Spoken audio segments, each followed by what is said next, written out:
Pada waktu Musa selesai mendirikan kemah suci, diurapinya dan dikuduskannya lah itu dengan segala perabotannya, juga mezbah dan segala perkakasnya.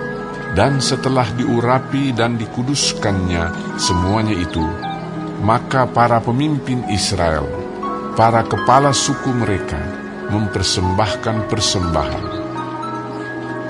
Mereka itu ialah para pemimpin suku yang bertanggung jawab atas pencatatan itu. Sebagai persembahan, dibawa mereka ke hadapan Tuhan 6 kereta beratap dengan 12 ekor lembu, 1 kereta untuk 2 orang pemimpin, dan 1 ekor lembu untuk 1 orang pemimpin. Lalu mereka membawa semuanya itu ke depan kemah suci. Kemudian Tuhan berfirman kepada Musa, "Terimalah semuanya itu dari mereka, supaya dipergunakan untuk pekerjaan pada kemah pertemuan. Berikanlah semuanya itu kepada orang Lewi, sesuai dengan keperluan pekerjaan masing-masing." Lalu Musa menerima kereta-kereta dan lembu-lembu itu dan memberikannya kepada orang Lewi.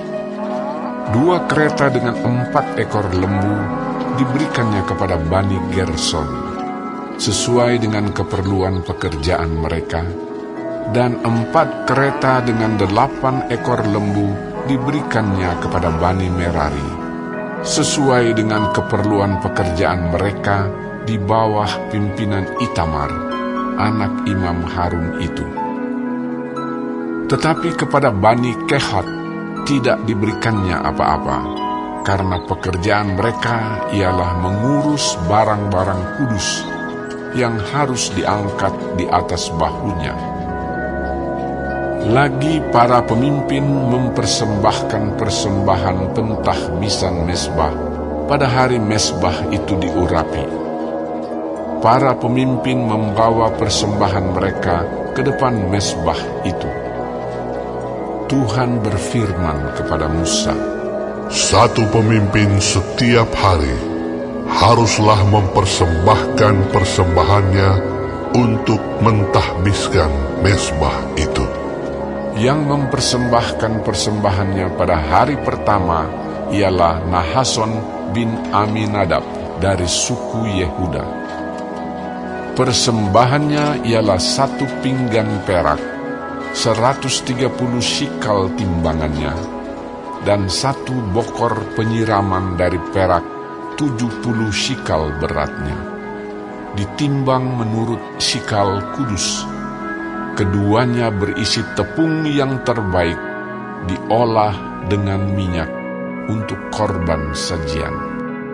1 cawan 10 shikal emas beratnya berisi ukupan. Seekor lembu jantan muda, seekor domba jantan, dan seekor domba berumur setahun untuk korban bakaran. Seekor kambing jantan untuk korban penghapus dosa. Dan untuk korban keselamatan 2 ekor lembu, 5 ekor domba jantan, 5 ekor kambing jantan, dan 5 ekor domba berumur setahun. Itulah persembahan Nahason bin Aminadab. Pada hari kedua, Netaneel bin Zuar, pemimpin suku Isakar, mempersembahkan persembahan. Sebagai persembahannya, dipersembahkannya 1 pinggan perak, 130 shikal timbangannya, dan 1 bokor penyiraman dari perak, 70 shikal beratnya. Ditimbang menurut shikal kudus.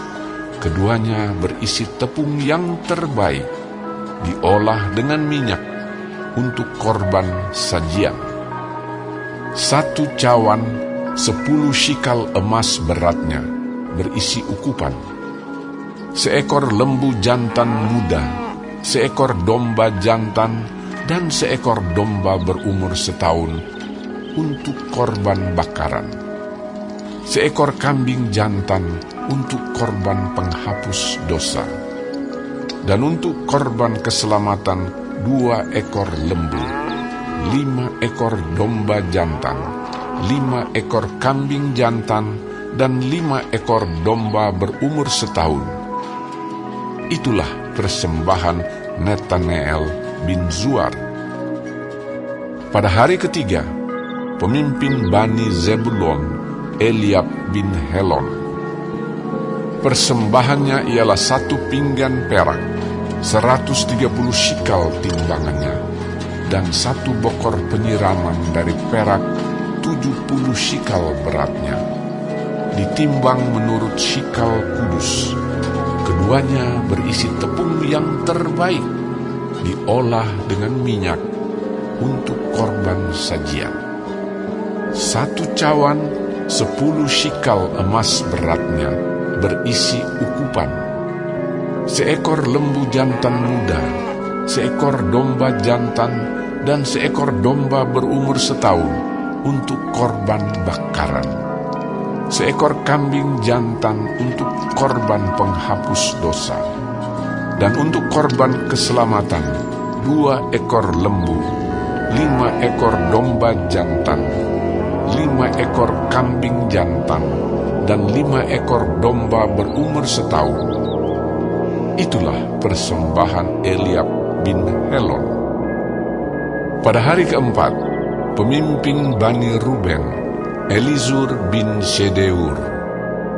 Persembahannya ialah 1 pinggan perak, 130 shikal timbangannya, dan 1 bokor penyiraman dari perak, 70 shikal beratnya, ditimbang menurut shikal kudus. Keduanya berisi tepung yang terbaik, diolah dengan minyak untuk korban sajian. 1 cawan 10 shikal emas beratnya, berisi ukupan. 1 ekor lembu jantan muda, 1 ekor domba jantan, dan 1 ekor domba berumur setahun untuk korban bakaran. 1 ekor kambing jantan untuk korban penghapus dosa.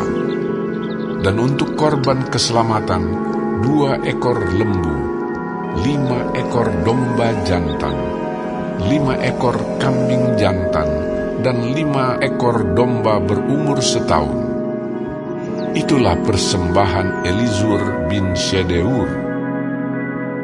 Pada hari kelima, pemimpin Bani Simeon, Selumiel bin Zurishaddai. Persembahannya ialah 1 pinggan perak, 130 shikal timbangannya, dan 1 bokor penyiraman dari perak, 70 shikal beratnya, ditimbang menurut shikal kudus. Keduanya berisi tepung yang terbaik, diolah dengan minyak untuk korban sajian. 1 cawan 10 shikal emas beratnya, berisi ukupan. 1 ekor lembu jantan muda, 1 ekor domba jantan, dan 1 ekor domba berumur setahun untuk korban bakaran. 1 ekor kambing jantan untuk korban penghapus dosa. Dan untuk korban keselamatan 2 ekor lembu, 5 ekor domba jantan, 5 ekor kambing jantan, dan 5 ekor domba berumur setahun. Itulah persembahan Selumiel bin Zurishaddai. Pada hari ke-6, pemimpin Bani Gad, Eliasaf bin Rehuel. Persembahannya ialah 1 pinggan perak, 130 shikal timbangannya, dan 1 bokor penyiraman dari perak, 70 shikal beratnya, ditimbang menurut shikal kudus. Keduanya berisi tepung yang terbaik, diolah dengan minyak untuk korban sajian.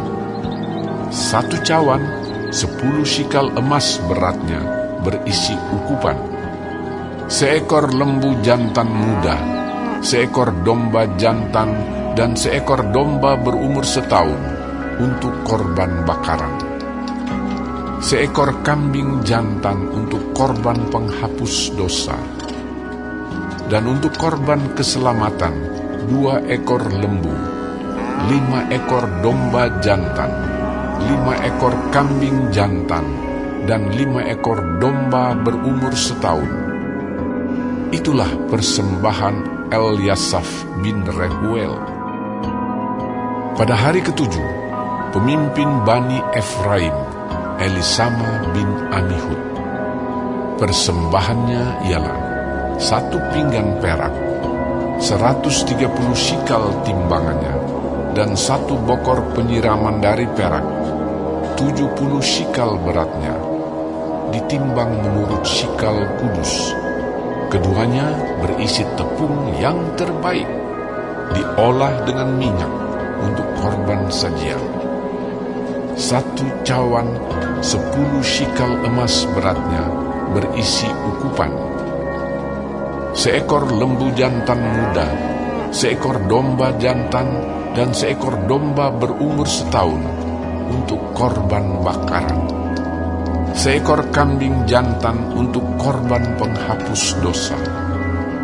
Dan untuk korban keselamatan 2 ekor lembu, 5 ekor domba jantan, 5 ekor kambing jantan, dan 5 ekor domba berumur setahun.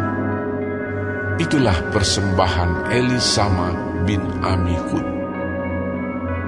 Pada hari ke-8, pemimpin Bani Manasye, Gamaliel bin Pedazur. Persembahannya ialah 1 pinggan perak, 130 shikal timbangannya, dan 1 bokor penyiraman dari perak, 70 shikal beratnya, ditimbang menurut shikal kudus. Keduanya berisi tepung yang terbaik, diolah dengan minyak untuk korban sajian. 1 cawan 10 shikal emas beratnya berisi ukupan. 1 ekor lembu jantan muda, 1 ekor domba jantan, dan 1 ekor domba berumur setahun untuk korban bakaran. 1 ekor kambing jantan untuk korban penghapus dosa. Dan untuk korban keselamatan 2 ekor lembu, 5 ekor domba jantan, 5 ekor kambing jantan, dan 5 ekor domba berumur setahun. Itulah persembahan Gamaliel bin Pedazur.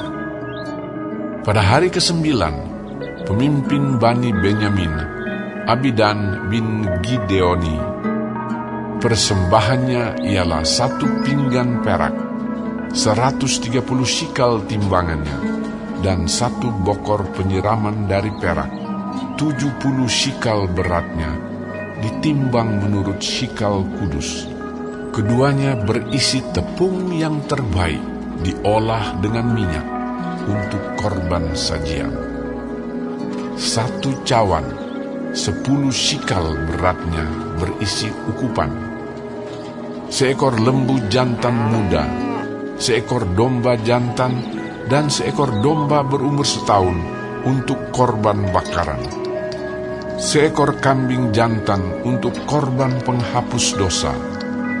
Dan untuk korban keselamatan 2 ekor lembu, 5 ekor domba jantan, 5 ekor kambing jantan, dan 5 ekor domba berumur setahun. Itulah persembahan Abidan bin Gideoni.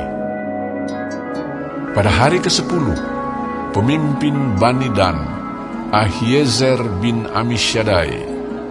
Persembahannya ialah 1 pinggan perak, 130 shikal timbangannya, dan 1 bokor penyiraman dari perak, 70 shikal beratnya, ditimbang menurut shikal kudus. Keduanya berisi tepung yang terbaik, diolah dengan minyak untuk korban sajian. 1 cawan 10 shikal emas beratnya berisi ukupan. 1 ekor lembu jantan muda, 1 ekor domba jantan, dan 1 ekor domba berumur setahun untuk korban bakaran. 1 ekor kambing jantan untuk korban penghapus dosa. Dan untuk korban keselamatan 2 ekor lembu, 5 ekor domba jantan, 5 ekor kambing jantan, dan 5 ekor domba berumur setahun. Itulah persembahan Ahiezer bin Amisyaddai. Pada hari ke-11, pemimpin Bani Asher, Pagiel bin Okran. Persembahannya ialah 1 pinggan perak, 130 shikal timbangannya, dan 1 bokor penyiraman dari perak, 70 shikal beratnya. Ditimbang menurut shikal kudus. Keduanya berisi tepung yang terbaik, diolah dengan minyak untuk korban sajian. 1 cawan, 10 shikal emas beratnya, berisi ukupan. 1 ekor lembu jantan muda, 1 ekor domba jantan, dan 1 ekor domba berumur setahun untuk korban bakaran. 1 ekor kambing jantan untuk korban penghapus dosa.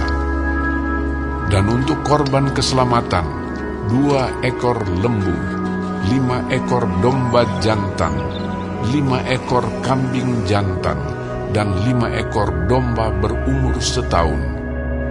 Itulah persembahan Pagiel bin Okran. Pada hari ke-12, pemimpin Bani Naftali, Ahira bin Enan. Persembahannya ialah 1 pinggan perak, 130 shikal timbangannya, dan 1 bokor penyiraman dari perak, 70 shikal beratnya, ditimbang menurut shikal kudus. Keduanya berisi tepung yang terbaik, diolah dengan minyak untuk korban sajian. 1 cawan, 10 shikal emas beratnya, berisi ukupan. 1 ekor lembu jantan muda, 1 ekor domba jantan, dan 1 ekor domba berumur setahun untuk korban bakaran. 1 ekor kambing jantan untuk korban penghapus dosa. Dan untuk korban keselamatan, 2 ekor lembu, 5 ekor domba jantan, 5 ekor kambing jantan, dan 5 ekor domba berumur setahun. Itulah persembahan Ahira bin Enan. Itulah persembahan pentahbisan mezbah pada hari mezbah itu diurapi dari pihak para pemimpin Israel, yaitu 12 pinggan perak, 12 bokor penyiraman dari perak, dan 12 cawan emas. Beratnya tiap-tiap pinggan adalah 130 shikal perak, dan beratnya tiap-tiap bokor penyiraman adalah 70 shikal. Segala perak perkakas-perkakas itu ada 2.400 shikal beratnya, ditimbang menurut shikal kudus. Selanjutnya, 12 cawan emas berisi ukupan, tiap-tiap cawan 10 shikal beratnya, ditimbang menurut shikal kudus. Segala emas cawan itu ada 120 shikal beratnya. Segala hewan untuk korban bakaran itu ialah 12 ekor lembu jantan, 12 ekor domba jantan, 12 ekor domba berumur setahun dengan korban sajiannya, juga 12 ekor kambing jantan untuk korban penghapus dosa. Segala hewan korban keselamatan itu ialah 24 ekor lembu jantan, 60 ekor domba jantan, 60 ekor kambing jantan, 60 ekor domba berumur setahun. Itulah persembahan pentahbisan mezbah sesudah mezbah itu diurapi. Apabila Musa masuk ke dalam kemah pertemuan untuk berbicara dengan dia, maka ia mendengar suara yang berfirman kepadanya dari atas tutup pendamaian, yang di atas tabut hukum Allah, dari antara kedua kerub itu. Demikianlah ia berfirman kepadanya,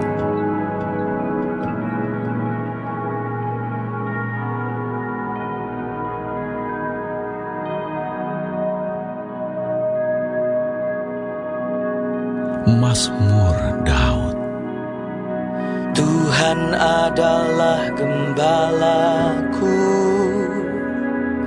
takkan kekurangan aku. Ia membaringkan aku di padang yang berumput hijau. Ia membimbing aku ke air yang tenang. Ia menyegarkan jiwaku. Ia menuntun aku di jalan yang benar oleh karena namanya. Sekalipun aku berjalan dalam lembah kekelaman, aku tidak takut bahaya, sebab Engkau besertaku.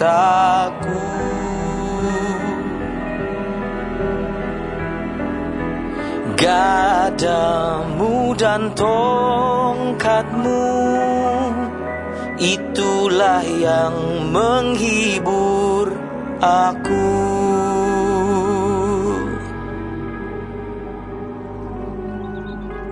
Engkau menyediakan hidangan bagiku di hadapan lawanku.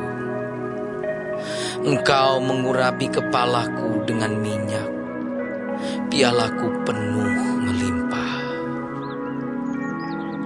Kebajikan dan kemurahan belaka akan mengikuti aku seumur hidupku, dan aku akan diam dalam rumah Tuhan sepanjang masa.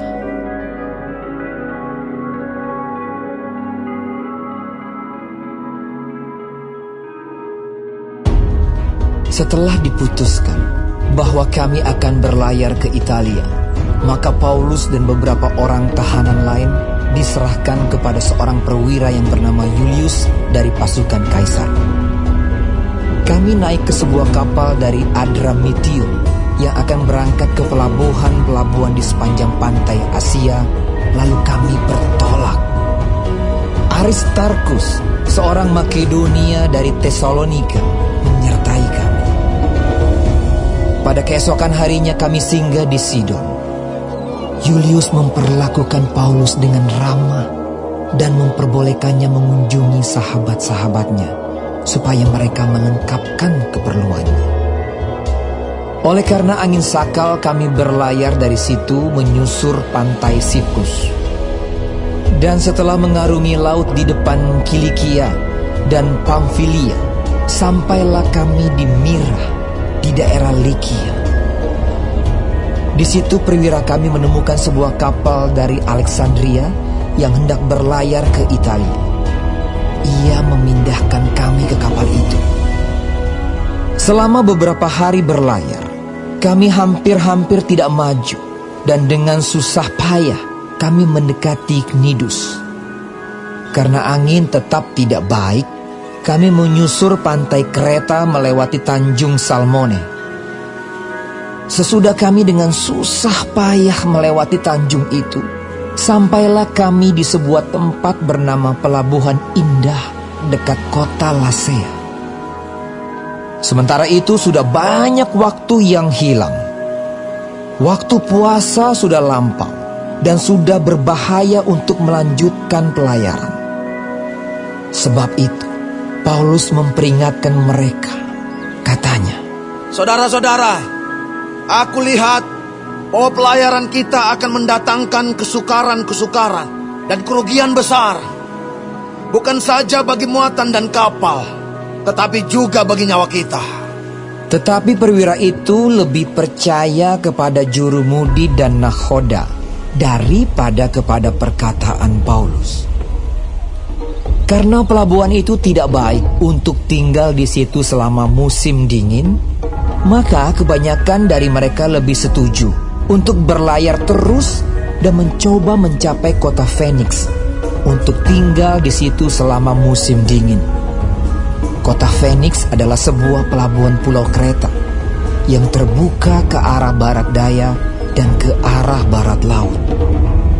Pada waktu itu, angin sepoi-sepoi bertiup dari selatan. Mereka menyangka bahwa maksud mereka sudah tentu akan tercapai.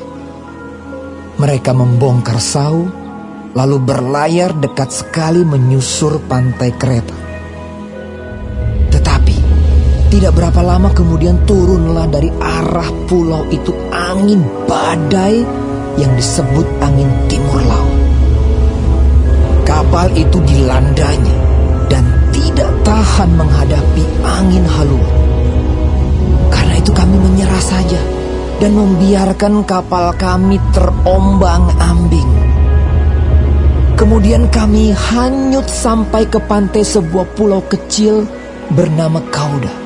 Dan di situ dengan susah payah kami dapat menguasai sekoci kapal itu. Dan setelah sekoci itu dinaikkan ke atas kapal, mereka memasang alat-alat penolong dengan meliliti kapal itu dengan tali. Dan karena takut terdampar di beting Sirtis, mereka menurunkan layar dan membiarkan kapal itu terapung-apung saja. Karena kami sangat hebat diombang-ambingkan angin badai, maka pada keesokan harinya mereka mulai membuang muatan kapal ke laut.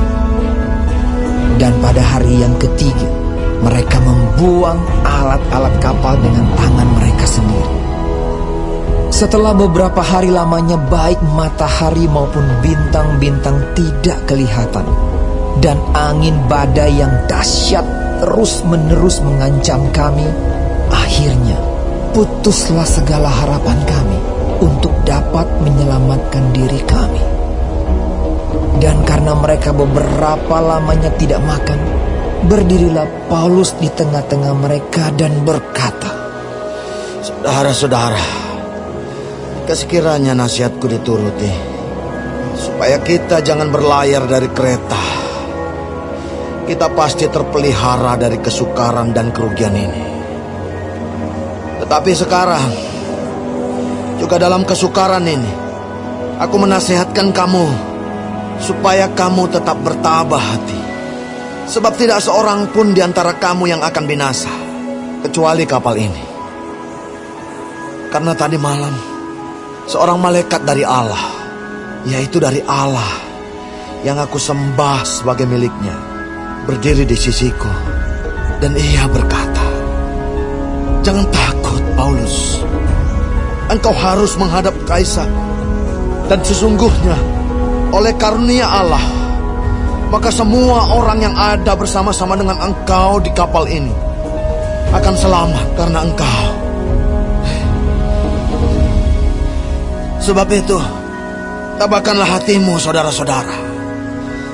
Karena aku percaya kepada Allah bahwa semuanya pasti terjadi sama seperti yang dinyatakan kepadaku.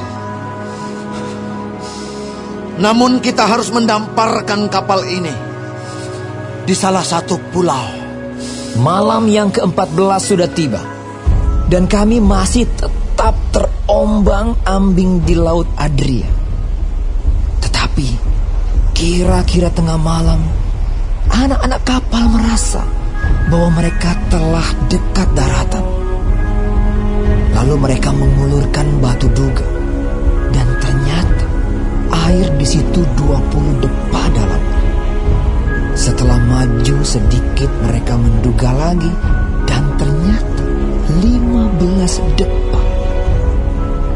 Dan karena takut bahwa kami akan terkandas di salah satu batu karang, mereka membuang 4 sau di buritan. Dan kami sangat berharap mudah-mudahan hari lekas siang. Akan tetapi anak-anak kapal berusaha untuk melarikan diri dari kapal.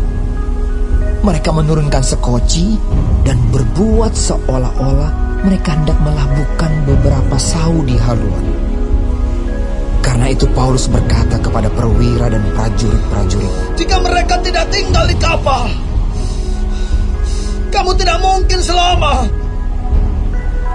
Lalu prajurit-prajurit itu memotong tali sekoci dan membiarkannya hanyut.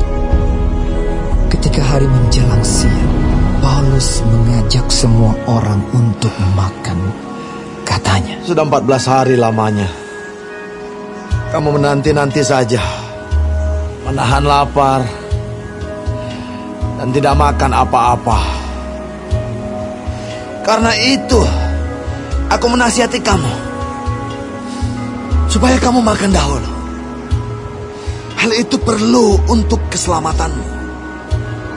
Tidak seorang pun di antara kamu akan kehilangan sehelai pun dari rambut kepalanya. sesudah berkata demikian, ia mengambil roti, mengucap syukur kepada Allah di hadapan semua mereka, memecah-mecahkannya, lalu mulai makan. Maka kuatlah hati semua orang itu, dan mereka pun makan juga. Jumlah kami semua yang di kapal itu 276 jiwa. Setelah makan kenyang, mereka membuang muatan gandum ke laut untuk meringankan kapal itu. Dan ketika hari mulai siang, mereka melihat suatu teluk yang rata pantainya. Walaupun mereka tidak mengenal daratan itu, mereka memutuskan untuk sedapat mungkin mendamparkan kapal itu ke situ. Mereka melepaskan tali-tali sau, lalu meninggalkan sau-sau itu di dasar laut. Sementara itu, mereka mengulurkan tali-tali kemudi, memasang layar topang supaya angin meniup kapal itu menuju pantai. Tetapi mereka melanggar busung pasir dan terkandaslah kapal itu. Haluannya terpancang dan tidak dapat bergerak, dan buritannya hancur dipukul oleh gelombang yang hebat. Pada waktu itu, prajurit-prajurit bermaksud untuk membunuh tahanan-tahanan, supaya jangan ada seorang pun yang melarikan diri dengan berenang. Tetapi perwira itu ingin menyelamatkan Paulus. Karena itu ia menggagalkan maksud mereka dan memerintahkan supaya orang-orang yang pandai berenang lebih dahulu terjun ke laut dan naik ke darat, dan supaya orang-orang lain menyusul dengan mempergunakan papan atau pecahan-pecahan kapal. Demikianlah mereka semua selamat naik